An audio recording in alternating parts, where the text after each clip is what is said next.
throughout the nation and around the globe. From his heart to yours, it's Dear James Live, bringing you intuitive insight, answers, and advice to your life questions. Hello, beautiful soul family, and welcome to Weekly Wisdom and Insights, your home for spiritually guided transformation and empowerment. I am your host, Dearjames, and together with the unseen, Spirit, Source, and Symphony, we look at the current energies, the intuitive insights and wisdom, and we go as guided. And whoo, boy, are these eclipse energies and Mercury retrograde wreaking havoc on this Virgo. So anyways, welcome Kiki. Let's just jump in. There's so much to cover. So main energies, we have the final number 3 this month, March, difficult beginnings, persevere, never so true. 26, controlled power, amplify. And this is about controlled power, how we amplify our light and our innate empowerment. It's a 9-year, all year long, so small restraint, surrender.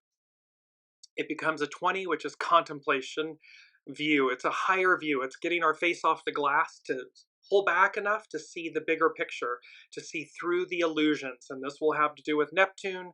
It's at that final anaretic degree, and on Sunday it moves into Aries for the first time in 164 years. And lastly, it's number 2, it's the receptive, it's the divine feminine, and for us to reflect. So we have all of these energies playing out, and then right into the astrological influences. There is just a ton happening in this month of March that is going to continue to ripple out. So let's jump into that. Here are the astrological influences, and its theme is a thorough purge hyphen release. So this and why.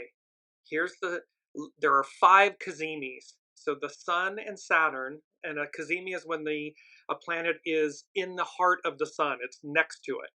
And so we have the Sun and Saturn CAZIMI. It's followed by the full moon total lunar eclipse that occurred on the 14th of March, followed by the Sun and the North Node CAZIMI, then the Sun Neptune CAZIMI. Then we had the vernal equinox, the spring equinox. It's on the 20th of March. It's followed then by a Sun Venus CAZIMI, a Sun Mercury CAZIMI, then the new moon solar eclipse, which is coming up on Saturday the 29th. The next day followed by Neptune entering Aries. All of these 5 CAZIMIs, the eclipses, the vernal equinox, all of this is screaming that theme, a thorough purge, a thorough release. And let's look at the chart. This is the new moon solar eclipse in Aries astrological chart for the event. And you see at the top, there's literally the midheaven and Saturn are conjunct. And then you have the North Node, you have Venus retrograde, Neptune, Mercury retrograde, the Sun and the Moon together, Chiron, all of this activity. And then you see to the left is Uranus. Uranus is the higher mind. It is expect the unexpected. And so here it is in this prominent, it's a sextile to Saturn. There's a sextile to Mars. Sextiles are harmonious aspects. And then Mars is trine Saturn. So there's a lot of positiveness, positive energies that are playing out here. However, it's the release, it's the burning away. All of these planets being in the heart of the Sun, it's this burning away all that has been to move forward, to receive what is, what's before us, what's happening before us. And this was very interesting because we were off last week. So the show, which began on March 12th, which had to do with the lunar eclipse, the main theme for that was Be Ready, a total lunar eclipse, hummingbird medicine. So, and Matthew 25 played a role, the beginning part of Matthew 25. Well, now we come forward 2 weeks later. Eclipses happen in pairs and they're 2 weeks apart. So our main theme for this eclipse is ready or not. So first it was be ready, and now it's ready or not. a partial solar eclipse, dog medicine. And you will see about truth and devotion and loyalty and acts of service, and how this moon takes a bite out of the sun, this partial solar eclipse where the moon takes a bite out of the sun. And it's about this taking a bite out of crime. It could not be more perfect. So let me just go to that because it has to do with our main image. You see the bloodhound and the smoking pipe, and so take a bite out of crime is a slogan and campaign associated with McGruff the crime dog, a cartoon character used by the National Crime Prevention Council in the United States to promote crime prevention and community safety. McGruff is a bloodhound character, often dressed like Sherlock Holmes, who is the mascot for the National Citizens Crime Prevention Campaign. The campaign aims to educate the public about crime prevention methods and encourage citizen involvement in keeping their communities safe. Take a bite out of crime is the slogan used to promote the campaign, encouraging people to take action against crime. McGruff was introduced in 1979, and the campaign has been active for decades, with the goal of helping people protect themselves and their families from crime. The moon takes a bite out of the sun. Ready or not, a partial solar eclipse, dog medicine. This keeping us safe, recognizing crime prevention. When we see it, report it, stand up to it, do what's right. And this theme, I love this image, this bloodhound with the smoking pipes and Sherlock Holmes, and all of this playing a role because we're seeing a lot of illicit behavior right now.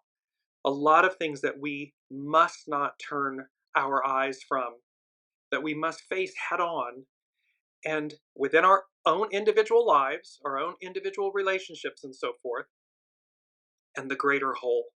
Because again, there's this great purge, this great release that these eclipses, and certainly this partial solar eclipse and the moon, the divine feminine taking a bite out of the divine masculine. The moon takes a bite out of the sun, and this take a bite out of crime. So this is playing at the moment. And I just want to go to astrologer Chani Nicholas. It's her, the weekly issue number 59. And the subject line is, "This is just the beginning." Prepare for shakeups, surprises, and crash outs. This week brings the final eclipse of the season and the last one in Aries for a long while.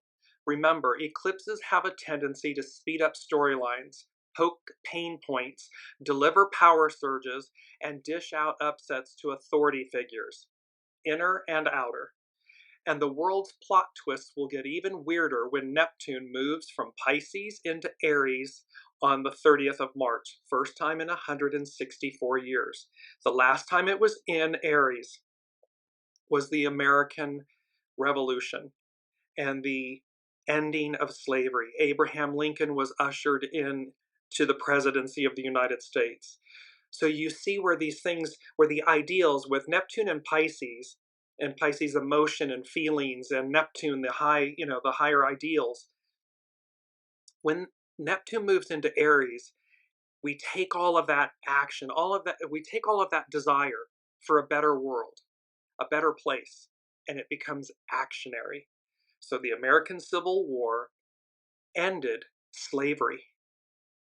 This is how we advanced, how we raised the bar, how the ideal became reality. And so Chani concludes, this transition ignites a new cycle of idealism, creativity, and illusions that will take us all the way to 2039. Because Neptune in Aries, it's about 14 years per sign. A fresh chapter in history is beginning, and you are part of shaping it. Dream head first. And so there's this beautiful opportunity for all of us to move forward, and for the ideals that have been percolating. And you see it. There's mass demonstrations, there's mass protests. This old way of control and power and subjugation and oppression and suppression. No, no more, no longer. We the people, Aquarian, matriarchal, this era is about doing right, doing good. It is about acts of service, and we'll get to that in a minute. So let's jump in, and I just want to go to our mantra. Our mantra is truth is my devotion. And this image is of a double exposure of a holm oak. And in the Bible, the holm oak, also known as the evergreen oak, or is often associated with eternal life, divine power, and the unchanging nature of God due to its ability to remain green year-round, serving as a symbol of strength, stability, and enduring faith. The holm oak, being an evergreen, represents the constancy and faithfulness of God, of the unseen, who remains steadfast regardless of the seasons of life.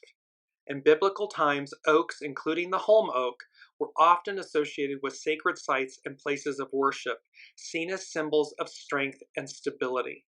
So there's this beautiful image that goes with our mantra, truth is my devotion, because it is about truth and devotion. It is about seeking truth, speaking truth to power, speaking truth within our own lives. And you'll see as well, there's this, the truth will set you free. We're going to cover all of this. But in this, with our mantra, truth is my devotion. And it is also, devotion as our key word. And devotion is a commitment to a purpose. Love, loyalty, care, or enthusiasm for a person, activity, or cause. Prayers, religious worship, or observance. Profound dedication or earnest attachment to a cause, a person, or a deity. The fact, quality, or state of being devoted. So this is talking about being devoted to truth. Truth is my devotion. It's about not a truth, not my truth or your truth, but the truth, the way. And thereby how, and you'll see how in dog medicine and in astrology by Lauren and all of these themes in this ready or not, a partial solar eclipse, dog medicine, how this, a devotion to truth. Because my word, when you look at all around the globe, even in current events that are playing out, and people are bringing the receipts, they're showing them, no, here's the truth. When people are outright lying. So don't lie to yourselves. Don't lie in this moment. It's about truth, because the truth will set you free. Lying is a shadow aspect. It's an old, it's of the previous era, and it serves no one. There's a beautiful quote that says, "The truth becomes a part of your past, a lie your future," because the truth speaks for itself. But the lie you have to keep remembering, you have to keep retelling. It becomes a part of your future. Well, that's no way to live. So let's look at dog medicine. And this is from Jess Hagen at Urban Healers of LA. What is the meaning of the dog spirit animal totem? At first glance, loyalty seems like a virtue to always strive for. But this animal spirit medicine needs careful navigation and a bit of training to function well. Too much loyalty and service to the outside world to gain approval, aka safety, requires us to muzzle our own interests, which can have dire consequences. Putting our needs aside for others may look like a virtue. It is certainly encouraged as a virtue by the outside world, who applaud us for giving them all our energy. But this externalized loyalty at the expense of our inner loyalties leads to deep resentments that can result in nothing short of violent rebellion to break free of a self-made muzzle. This is when we give ourselves over. And we forget to give to ourselves. We forget to listen to our soul source connection, our soul. And so while it may look wonderful and good on the outside, it's not great on the inside. And it can be destructive, and it can represent this rebellion, this violent rebellion to break free. We're seeing this. We're seeing this violent rebellion to break free. Neptune in Aries, American Revolution, the ending of slavery, Abraham Lincoln. The dog spirit animal totem asks us never to muzzle our soul. Our soul, our interests, our passions, our optimism as our most loyal and loving best friend. Follow your passions and watch how they miraculously lead to deeper, more authentic social bonds founded on mutual respect and healthy relating rather than toxic service dependency. It is not selfish to be self-focused because what the soul wants most of all is connection and friendship. Helping another person out of a belief that they cannot improve without us is a covert ego trip, holding that person in a victim role for the purpose of augmenting our own misguided role as helper. See, our greatest empowerment is to allow another their soul's journey. It may be challenging, it may be difficult, but again, when we lie to ourselves and say, oh no, they can't do it without us, or I must do it for them or with them, it's an illusion. That's Neptunian. It's the shadow aspect of Neptune. Here, it's Neptune and Aries. We're moving out of the gate. It's the first sign. It's of the zodiac. The sun shining on your face. Each of us must step up. We must rise. And we must do it independently. And yet, when we do so, it is collective. It is a collective action or a wave, a ripple that just ripples out. But this whole, oh, let me save you and all that, no. No, no, no, no, no. No more. Because it gives us this we feel useful when we are helpful, but we cannot need another person to need us to satisfy our own need to feel valued. That's an inside job. Our self-worth, our self-value, that's an inside job. Just goes on. Another aspect of the dog spirit animal totem speaks of the dangers of group loyalty and how it can often lead to a false sense of innocence that compels violence in service to a group. This herd mentality, this group loyalty to a person or a community can bring such a powerful sense of belonging and purpose that it can be quite intoxicating. A need to preserve feelings of safety and belonging can often hold us in service to a destructive community, even against our own inner knowing.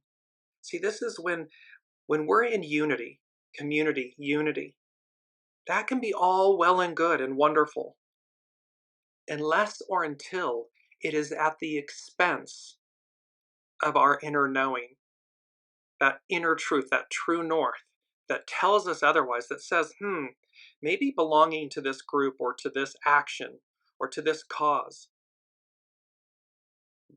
maybe that's not in my best interest, and especially if I'm doing so at the expense of truth. Am I choosing my community, my team, whatever it may be, when the truth is staring me right in the face? That becomes problematic.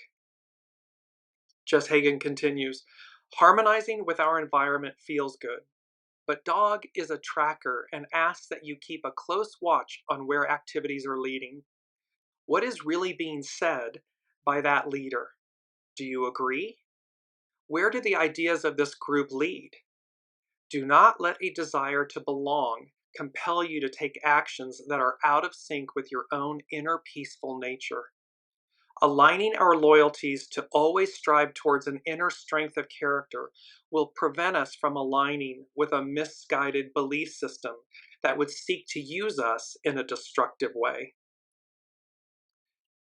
Herd mentality. We must think for ourselves. We must listen to our soul source connection. We must listen, and it's always pure. It's always true north. Welcome, Kiki. She is saying, I'm expecting fewer boos when I protest on Saturday. See, this is about listening, rising up, and recognizing when truth speaks, it's not being defended. It's not ego, mind, personality driven. The truth is a knowing. It's innate within us. And so it's to be mindful of the leaders that we give, external leaders, people that we give our power away to. And then we continue to believe or make excuses for them when everything in us is telling us this is wrong. This isn't right. This is counter to who I am. This is why the dog spirit animal totem guides us to always align our loyalties with spiritual values of peace, love, and acceptance rather than physical groups. When groups come together with a commitment to align with values of compassion and to track what is true, even as it twists and turns, a long-lasting community of support is possible. It's because you're willing to see the truth, to accept it, even when your team or an individual makes the wrong call or falls. But because you're willing to acknowledge that, you're willing to apologize, you're willing to own a tone release, you're willing to own what was less than, then, and you can align with that, well then, long-lasting community of support is possible. Loyalty to a single person or to a group at the exclusion of another person or group can often cause the delicate medicine teaching of the dog nation to become imbalanced. It is very easy to have too much loyalty to a person or a group in an unconscious hope that doing so will keep you safe. Truth keeps us safe. The truth. Again, not a truth, not defending bad behavior because, well, it's the team that I'm associated with or the group. No, you're doing a massive disservice to yourself and to others and to the whole of the whole when you deny truth, when you can't accept truth. Truth is my devotion. When truth-seeking is not at the heart of a group endeavor, and members are asked to ignore or deny what they see and sense, it is only a matter of time before the structure of the group falters. Listen to the warning bark of the dog spirit animal totem and ask your inner own best friend what is needed at this time. Harmony for harmony's sake is dangerous. When we are loyal to virtues of truth, peace, calm, and patience, we align with a warrior's code of conduct that makes no assumptions about how something might unfold, and which determines in every new situation what is right and what is wrong. It's about seeing truth, perpetuating truth, not defending a team against what could be plainly illicit behavior just because it's the team or the group you belong to. That's when it's most important to stand up, to stand out. Welcome, Olivia. Welcome, Alicia. Jess Hagen continues, can you acknowledge to yourself what is true even when it hurts? Even when it points out mistakes you wish you had not made or that another made?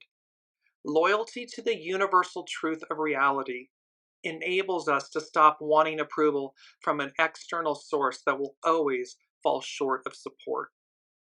We cannot stay safe in a world that is designed to change, but we can stay true in it, and this will keep us as safe as it is possible to be. See, it's about staying true to ourselves, to the truth, to your soul source connection. Your soul is true north.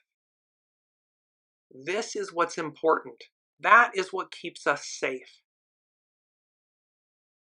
Being loyal to tracking what is true at any given time does ourselves a favor and arms us with a sharp awareness of every shift and turn on our unpredictable life journey. Denial of what is true out of loyalty to a social system is not safe. Physical attachments are how we enjoy life. Bonding with people, things, and ideas is how we expand and grow. We're in reciprocity with one another. So it is how we mirror to one another. There is nothing wrong with opening our hearts to a person and allowing ourselves to be influenced by them to discover for ourselves. That is the key, to discover for ourselves who we are and where we stand.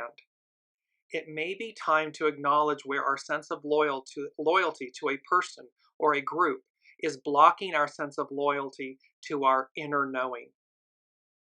This is not about sacrificing ourselves, the truth of ourselves, the purity of ourselves for a cause. It's about aligning with it, aligning with the purity and the truth of ourselves. The dog nation is a deeply loving clan, and we have in dog medicine a deep joy in being of service. When in balance, the dog spirit animal totem will never ask you to suffer or make sacrifices. Dog energy is a master of forgiving and forgetting.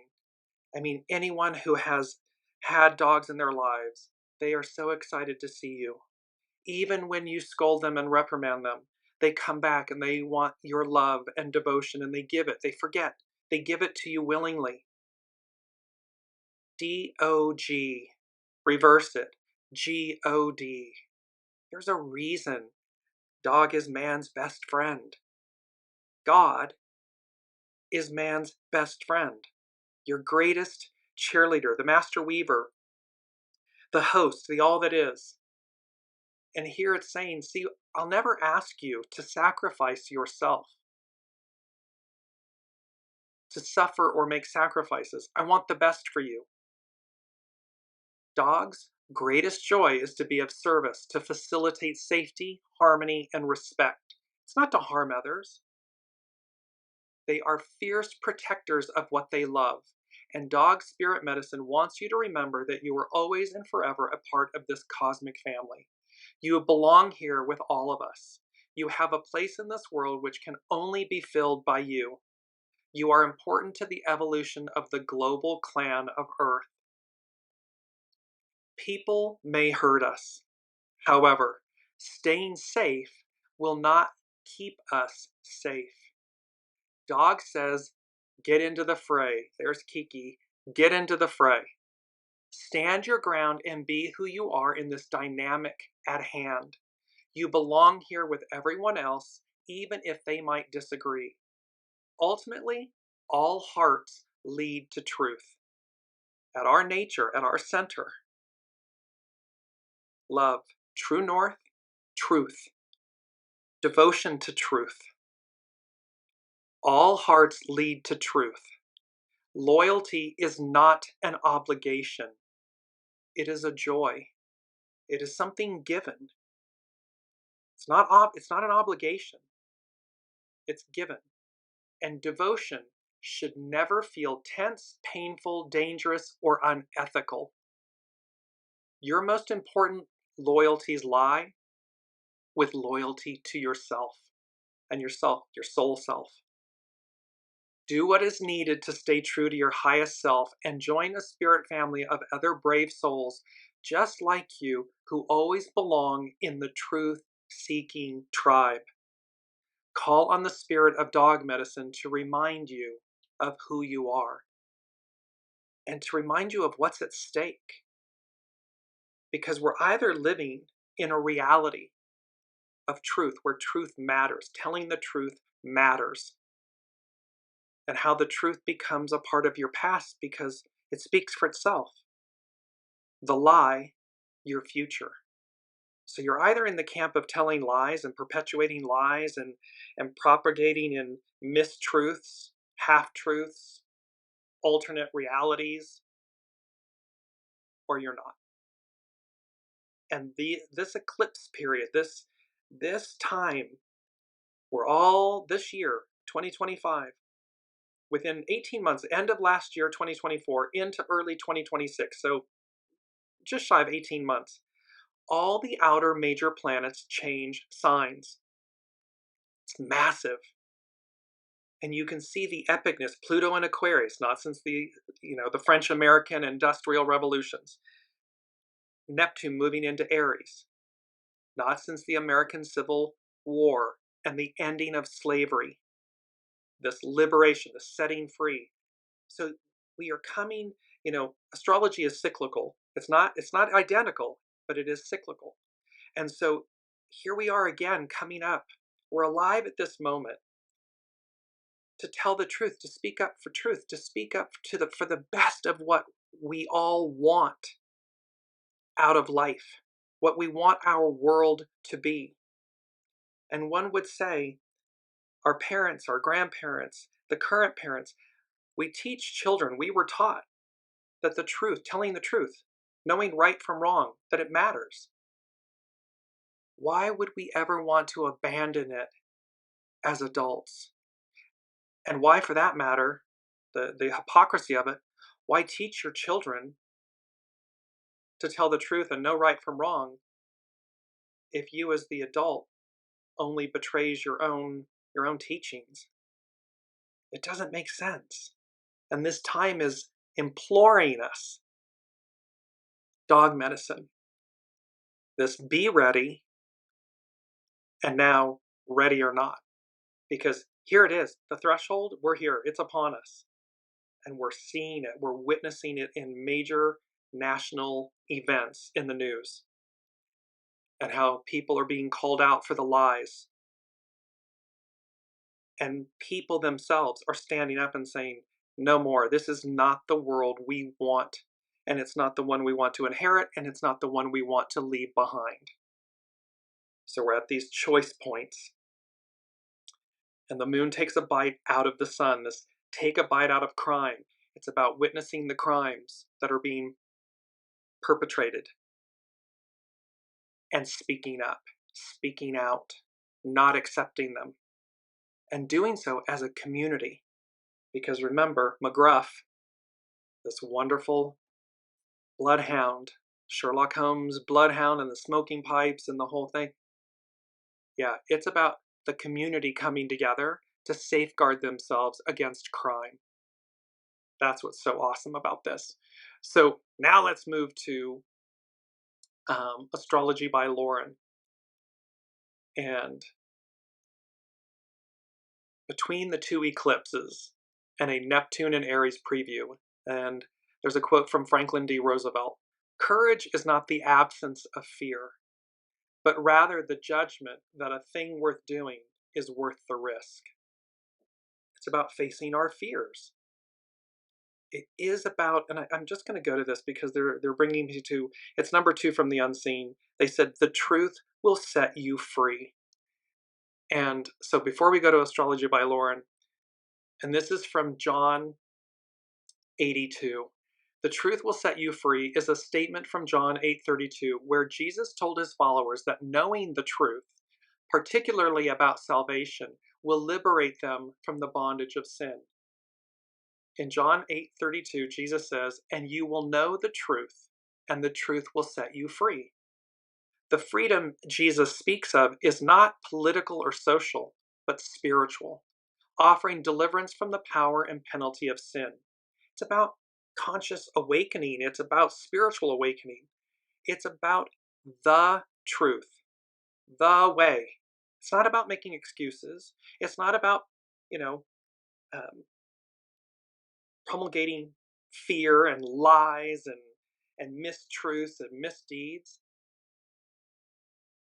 Jesus identifies himself as the way and the truth and the life in John 14:6, implying that knowing and following him is the path to true freedom. Jesus, the second, the New Testament, this new covenant, it's all about love and truth and acts of service and good deeds, doing right. And here, this is Jesus identifies himself as the way, the truth, and the life. The, not a. Jesus also states in John 8:31 that those who abide in my word, meaning they follow his teachings, are truly his disciples. This isn't a religious discussion or comment or commentary. It's spiritual in nature.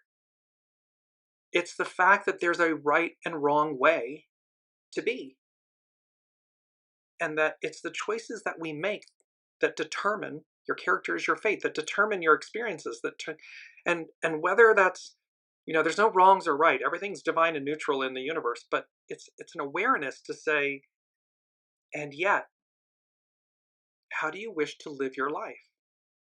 With purity, with goodness, with kindness, with love, with empathy and compassion. And you'll see how Matthew 25 plays in here again. Because the truth will set you free. It's about spiritual liberation. And here we are again at this moment, from Exodus to American French industrial revolutions to American Civil War and the liberation, the ending of enslavement, of slavery. We're being given an opportunity to rise up, to evolve to a higher octave, and to purposely choose it. To not stand in the shadow any longer. To not perpetuate mistruths, lies, the old way, because there's a new one before us. So, Astrology by Lauren. Welcome to the wild retrograde dance of Mercury and Venus. On Saturday, this was last Saturday, we had the inferior conjunction of Venus, and on Tuesday, the inferior conjunction of Mercury.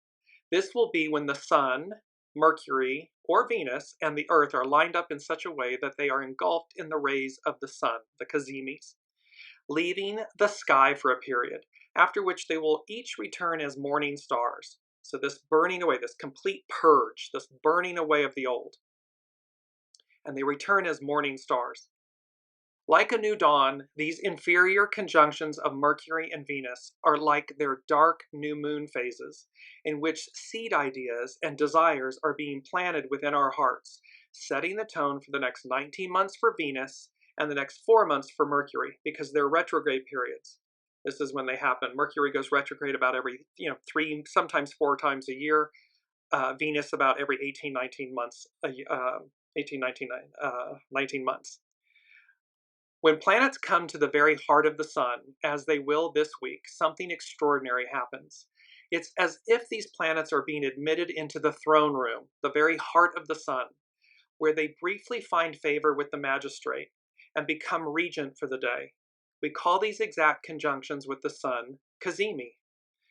Both Mercury and Venus are in the sign of Aries, a sign associated with the advent of spring in the northern hemisphere, a time of nascent growth, when the buds come forth and the small flowers and migrant birds dare to breathe color into the gray tableau that once was winter.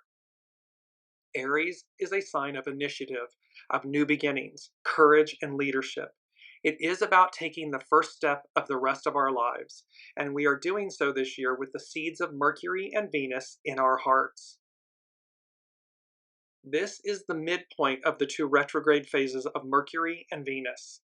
They do this dance simultaneously. They both stationed for their retrograde phases near or at the same degree of the solar eclipse on March 29th. So they're doing so right at this degree that's coming up for this partial solar eclipse. Ready or not, dog medicine. And when they make their direct stations, they will do so opposite the degree of the lunar eclipse on March 14th. Be ready. A total lunar eclipse hummingbird medicine.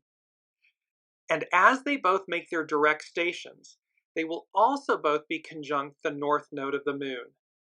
The north node is where humanity is going. In Astrology by Lauren, she says, this is deep. Whatever is being sown with these eclipses is bound to have huge karmic ramifications. Our choices and decisions have consequences, both individually and collectively in this weather. betwixt and between the eclipses. From the show on March 12th, Be Ready, a total lunar eclipse, hummingbird medicine. Number 2 from the unseen was read between the lines. Betwixt and between. And betwixt and between means not fully or properly either of two things. And this was that whole message of getting off the fence. No more riding the fence, no more, straddling the line and hemming and hawing and I'm in, I'm out. No. And here's Astrology by Lauren 2 weeks later. Betwixt and between the eclipses, we are reaping and sowing and moving ourselves about the playing board of life. Chess, not checkers. We've talked about this. And so is a man's fate born.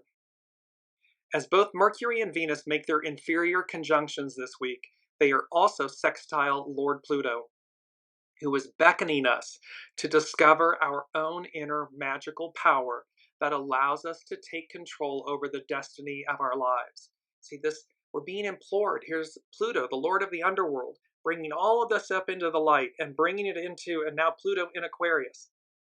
We the people, what's at your center, your divine nature, your soul source connection, your heart, truth. And it's saying, it's beckoning us to discover our own inner magical power that allows us to take control over the destiny of our lives. It's not external. It's not some leader or group or something. It's about listening to your soul source connection, taking control of the destiny of our lives. When you feel yourself if you feel yourself inexorably drawn in a certain direction towards a specific person, an idea, a thought, that which is irresistible, it's a knowing, it's a pull, it's not something you're thinking. It's something that you just know and it's pulling you like a magnet. It's pulling you. It's irresistible. Know that this also is the law at work, universal law. It is that which we cannot not do. And so, we are being drawn along with the tide, and there is nothing to do but proceed. On March 30th, Neptune, the planet that has to do with our highest ideals, our vision of the future, will enter the sign of Aries. It will return briefly to Pisces at the end of the year, end of 2025. But this ingress into Aries is something of a turning point. Aries is the first sign of the zodiac, and when a major planet enters this sign, as it is now about to, there is a resurgence of raw energy heralding a rebirth. But from where we have been standing with Neptune in this very last degree of Pisces, that anaretic 29th degree, we cannot yet see what that all looks like. In the very last degree of its 164-65-year journey, we would expect a sloughing off. That was snake medicine, the sloughing off. Maybe a sadness, emotional despair. We stand on the threshold of what may come, while not knowing what that entirely is. So, in some way, we are all being asked to take a leap of faith. One would say a quantum leap of faith. Even though there is no reason to have faith, and to have hope even in the face of what looks like utter destruction. When Neptune finally crosses over into Aries on the 30th of March, like an infant fresh from the womb, totally invested with this new life force, we are needing to trust the process and take hold. See, remember, this is about crossing the threshold, is about up and over, into the unknown, into the new world, the world before us, the one that came before us and the one before us.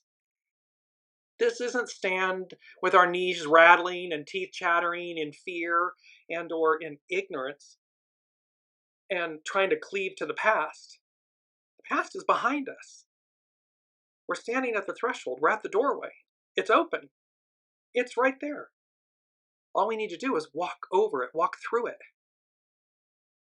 And think of that, in matrimony too, the bride and the groom and being carried over the threshold and whatever. There's this whole sense of newness of what awaits us on the other side. Astrology by Lauren, she continues, in 1861, there were 34 states in America. 11 of these united to secede from the United States and form their own Confederate Union. The reason for this secession was due to slavery. In the years preceding the American Civil War, there was a growing movement to abolish slavery, known as the abolitionist movement. In 1860, Abraham Lincoln was elected by a strong margin, even though he was not included in all the states. So this is again, here's the last time that Neptune was in Aries. This is occurring. Lincoln's anti-slavery stance did not bode well for the states that relied on a slave-based economy. So think about that. At that time, a slave-based economy. One could say with all of this commercialism and capitalism and this enslavement to the stock market, to corporations, that this slave-based economy, yes, Kiki, God gave us Lincoln. Yes. So look at this. See, we're in a similar, again, astrology is cyclical. It's not identical, but it's cyclical. And so here we are again. We find ourselves enslaved. And those that are in power, multimillionaires, billionaires, corporations, well, this we the people Aquarian age doesn't bode well for a slave-based economy. But from the time of Nat Turner's rebellion in 1831 up until 1860, the trend was obvious and inescapable. And while Neptune was in Pisces, the abolitionist movement gained traction, not only in the United States, but worldwide. The same is true today. This liberation from these patriarchal, divine masculine, shadow aspects that keep us enslaved, instead of liberating us of allowing our true nature to thrive and succeed. The Civil War officially broke out when Neptune was at 29 degrees Pisces, 57 arc minutes, when a bunch of Confederate soldiers overran Fort Sumter, a Union fort outpost in South Carolina, a slave-holding state. This was on April 12th. On April 14th, Neptune entered Aries.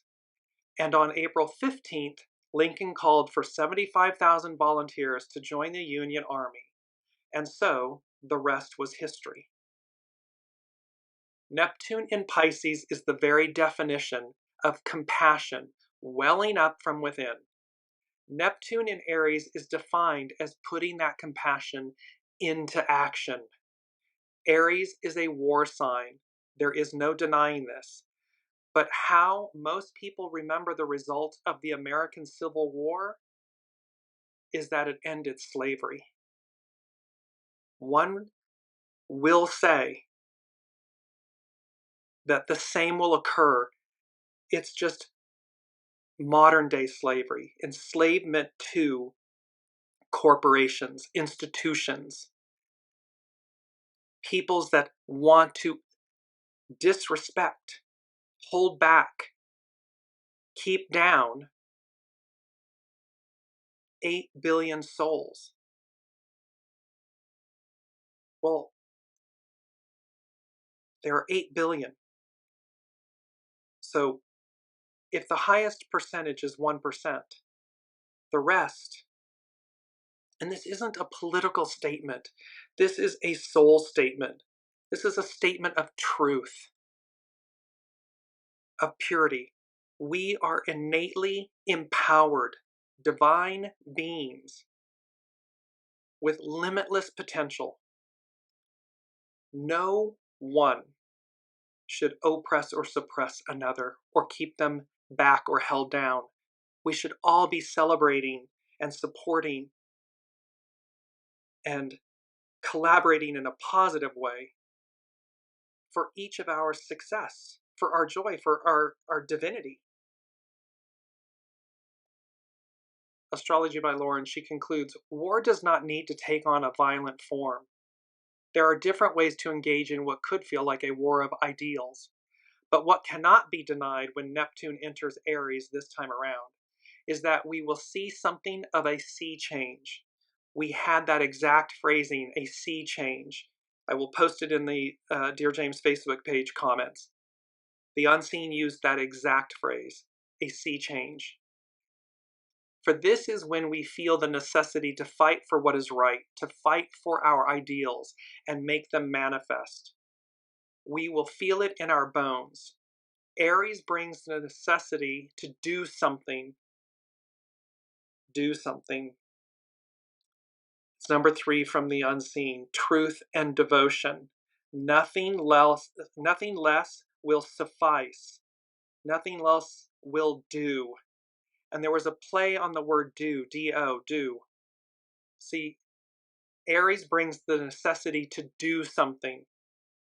Well, truth and devotion, nothing less will do, will suffice, will do. And then D-U-E, do, it's what's due.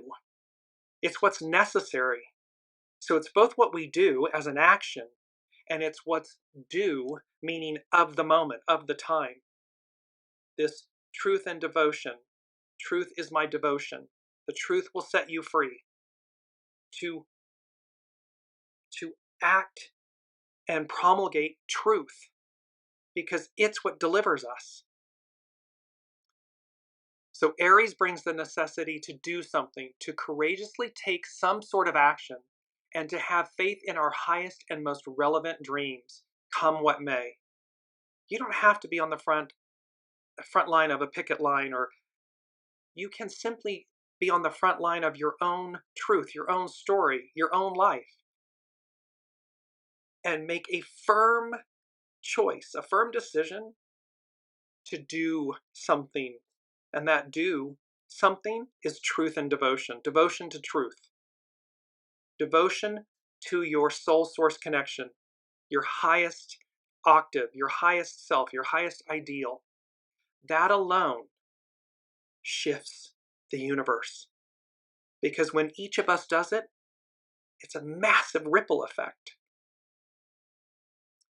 And here, Astrology by Lauren, and to have faith in our highest and most relevant dreams, come what may. Just know that by the time all the outer planets, Saturn, Uranus, Neptune, and Pluto, have officially changed signs and create this incredibly supportive fire-air cradle of energetic action, because they will be in fire and air, signs that are ruled by fire and air, our world will never be quite the same again. Stay tuned. We all have a lot of work ahead of us. But first, we are being shown who we are. So we're in this moment of self-reflection, of self-denial. And are we choosing to see the truth?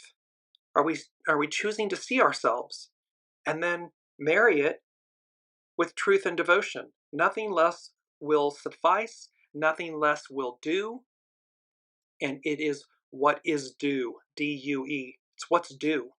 It's what's required. It's what's necessary. So it's both our action and what's required of us. So, and let's move to acts of service. It's number 4 from the unseen, and it's foundational, acts of service. They said, quote, the new it thing. And then there was this realization. So the acts of service are the new it thing. And yet they were saying, the unseen was saying past, present, future. Meaning it has always been this. This is, and so acts of service. This is where Matthew 25 comes in. So Matthew 25 was part of the total lunar eclipse, be ready, hummingbird medicine, the beginning part of Matthew 25. Well, now here the unseen is bringing it back as a bookend. It's the end. It's Matthew 25, 31, 46. It's number 4, acts of service, the new it thing. And yet it has always been this. And they said in Matthew 25, 31, 46, Jesus speaks of the final judgment and separates the righteous from the unrighteous based on their acts of service. This isn't false acts of service. This is genuine, authentic acts of service. You don't buy your way in. You can't lie your way in. So here, Jesus speaks of the final judgment and separates the righteous from the unrighteous based on their acts of service. He commends those who fed the hungry, gave drink to the thirsty, welcomed the stranger, clothed the naked, cared for the sick, and visited the imprisoned. And there's a moment there where they ask, well, when did we do this for you, Master Jesus? And he said, every time you saw me in another and you fed them, you gave them a drink, you welcomed them, you clothed them, you cared for them, you visited them. Because we're divine. So the divine family is within us. We are within the divine family. And it speaks about how our greatest strength is when we care for the least among us. It's not when we harm them. And so with this Matthew 20:25, there's also it's Proverbs 3:27, and it's our first quote. Do not withhold good. It's Proverbs 3:27. Do not withhold good. And in the image, you see this skeleton key. It's like a mystical antique key with golden light, and it's laying on a bed of grains of sand. This do not withhold good is as ancient, it's time immemorial. It is about doing acts of service, doing good, and that it is the key that unlocks everything. And as many grains of sand, as many stars in the heaven, the number of souls. And there's one simple truth, and there's one simple key. Do good. Because again, Matthew 25, final judgment separates the righteous from the unrighteous based on their acts of service. Genuine, authentic acts of service. They cannot be manipulated acts. They cannot be illicit acts. They cannot be dishonest acts. It's got to be authentic, true. You genuinely desire to help another, not for what you can get, not for what they need or how it makes you feel. Remember, dog medicine. But because in that moment of truth, of purity, you see yourself, you see the divine, and you do good acts of service, the new it thing. But it's not the new it thing. It's the thing. And that's the point that the unseen is making with item number 4. Let's move to, because this is a moment associated with these eclipses and with this complete, as we had here, a thorough purge and release with these eclipses and all of these CAZIMIS and everything. Well, there's also this aspect of justice. And here's the Lady Justice from the tarot, card number 11. And the Justice card in the tarot is a symbol of truth, fairness, and law. As she sits in her chair, the scales in her left hand represent how intuition should balance the accounts. It's about you are being called to account for your actions and will be judged accordingly. So there's this aspect of judgment. And the Justice card indicates that the fairest decision will be made. Justice is the sword that cuts through a situation and will not be swayed by outer beauty when deciding what is fair and just. See, there's an aspect of, Master Jesus, Matthew 20:25, this, the righteous and the unrighteous. There's nothing, we can never hide from the unseen, from the host, the master weaver, the divine family, the all that is. They see everything. They know everything. And they will not be swayed by outer beauty when deciding what is fair and just. The figure in the Justice card holds 2 objects, a scale in one hand as a symbol of balance, and a sword in the other, to exemplify the preservation of that equilibrium, even by means of force. So the host, the unseen, the master weaver, the all that is. The justice is preserved. That equilibrium is preserved even if by means of force. Because to do otherwise, we're imbalanced. So we have this aspect playing out about justice in the justice card. But now I just want to conclude with hexagram 26. It's about controlled power. Its action is to amplify.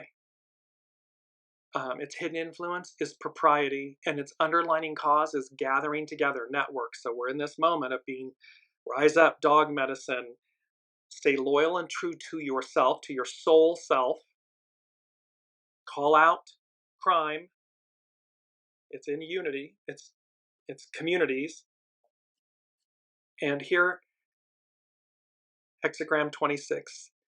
The firm is able to keep strength still. This is great correctness. Much time is spent preparing for and delivering your response. Only when you are not defending do you activate the controlled power of the great. So we don't need, the truth speaks for itself. We don't need to defend things. You can change what the world will look and feel like by approaching it differently. Acquaint yourself with the teachings of antiquity, and you will see how desire can both draw in experience or close you to it. Approaching the gateway of perception, or the threshold of perception, you make the choice of what you will find. And this is from Carrie Hone at cafeosoul.com. The master said, do not listen with your ears, but listen with your mind. Do not listen with your mind, but listen with your vital force, your soul. Ordinary hearing does not go beyond the ears and the mind, and does not go beyond its symbols. Your vital force is not wanting, but waiting. See, it's about the ego, mind, personality, the human. It can't get beyond what it knows or its symbols, its experiences. The soul transcends everything. It's why we call it a knowing. You can get in a complete understanding in a nanosecond, in a knowing. So your vital force, your soul, is not wanting, it's waiting. Life brings together all that is void to itself. Be empty, that is all. Thus you can master things and not be injured by them. When you tame your desires, stand at the threshold, connect with your te, or vital force, your soul, and simply observe.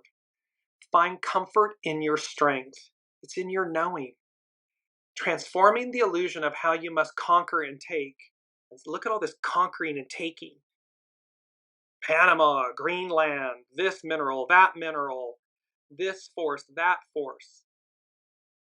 Transforming the illusion of how you must conquer and take. That's Piscean, patriarchal, shadow. You can develop the powerful peacefulness that comes when you no longer see the world as a place of obstacles. Life's secret is that it has been committed to your success since the beginning. Mystery upon mystery, the gateway of its manifold secrets. To take no action that is unnatural to your instinctive nature, dog medicine, ensures that you will meet with no resistance. This is our second quote. Overcoming others shows force. When you overcome yourself, you are strong.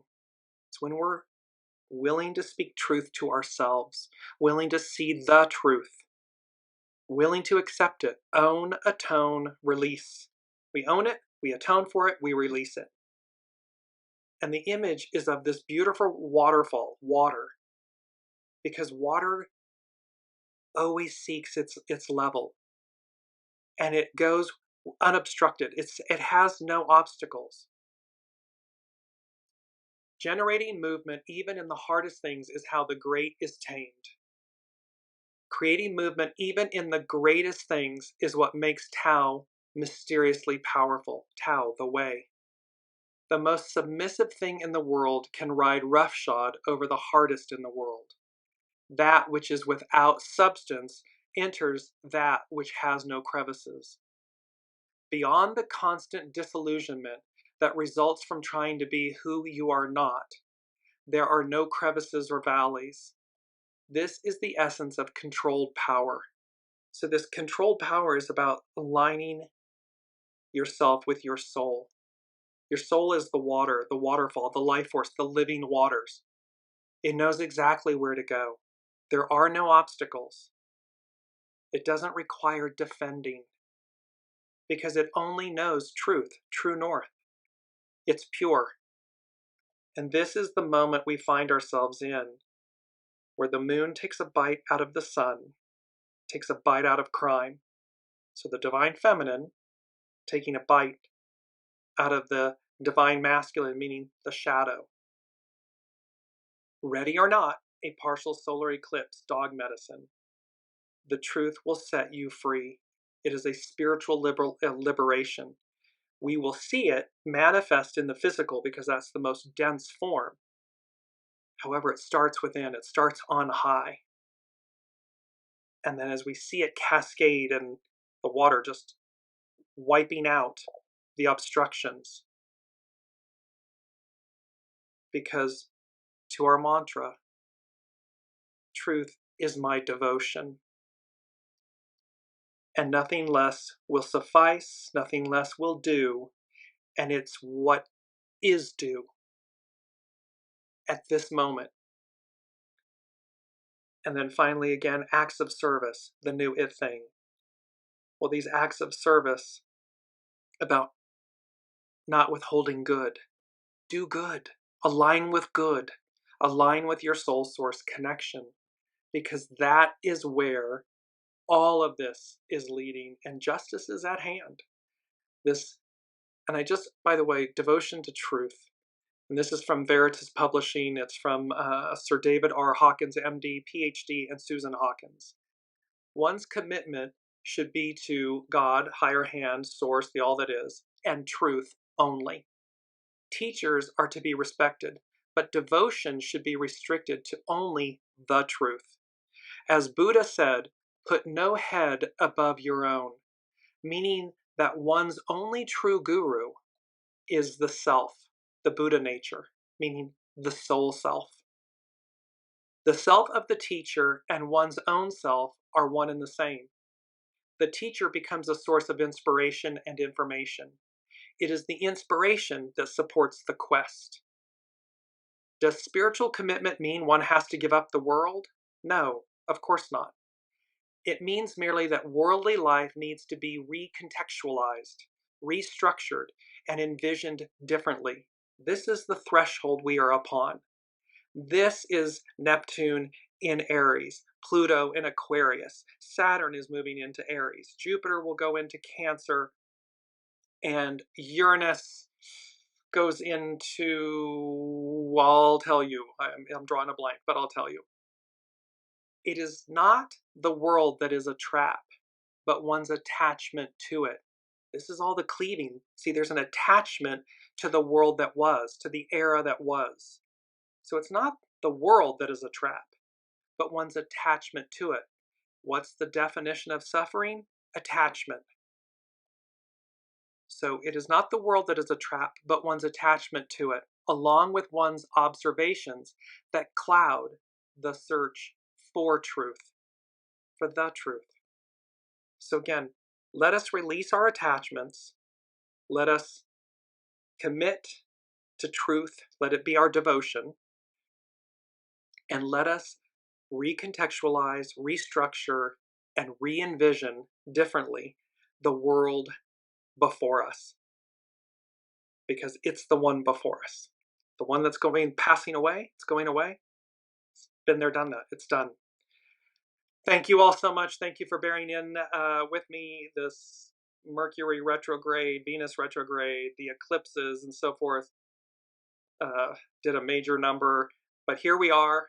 We came live. The messages have been delivered, and I look forward to seeing all of you next week as we launch into the month of April of 2025. And again, there's a major lineup at the end of this month. There's more astrological activities, as above, so below.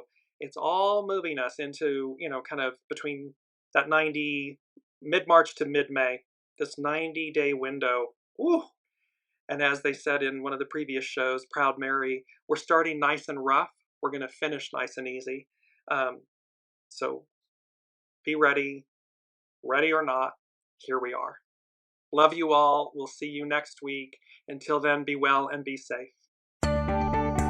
You've been listening to Dearjames Live. Gain intuitive insight, answers, and advice to your life questions and so much more by tuning in next week and visiting dearjames.com.